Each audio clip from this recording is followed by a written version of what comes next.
Hello all, welcome to week 4. This week we're going to be really getting into using forces to think about developing the motion of objects. I don't have a lot to say today, but I do want to mention just a couple points here. So as you start thinking about Newton's second law, I want you to think about it in the following context. Newton's second law is telling us that the acceleration of an object can be induced by applying a net force. So this is the net, the sum, and this is what we apply.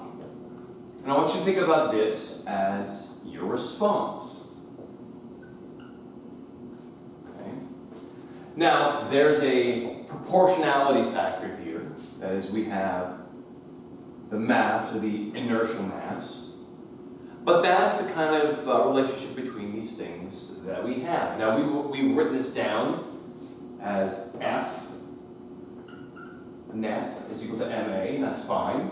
Okay? Remembering that these things are vector quantities.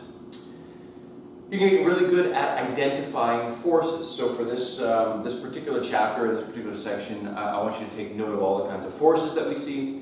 And make sure that you're comfortable with them. If not, spend a little bit more time.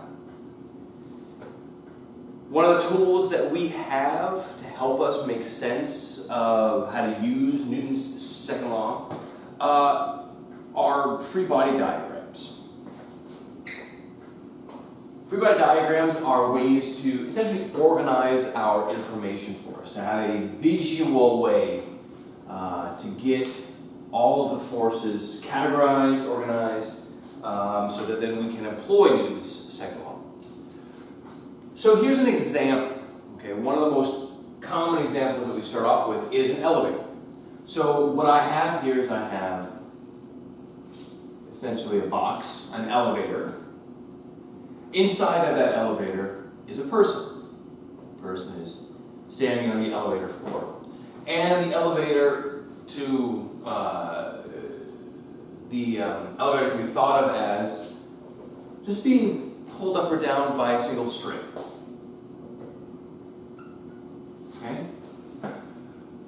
Now, if I ask you about the acceleration of the person, you have to tell me about, well, what's happening to the person, with the person. So if I were to draw a free body diagram on the person, we'll note a couple of important things. First of all, there are two forces acting on the person.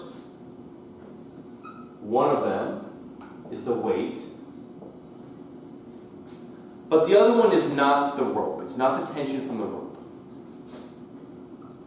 It's going to be the normal force that acts from the floor onto the person. Okay, so this is going to be an important distinction that you need to make. Right? We only draw forces acting directly on the object. I want to also take a close look at Newton's third law. So Newton's third law says that for a reaction there's an equal and opposite reaction, but it's more subtle than that. Get comfortable thinking about third law pair forces. There are a lot of good box examples. When you push one box, but it's touching another box, say. The stop and think problem 4.6 is also really good. But make sure that you come and chat about any problems that you're having.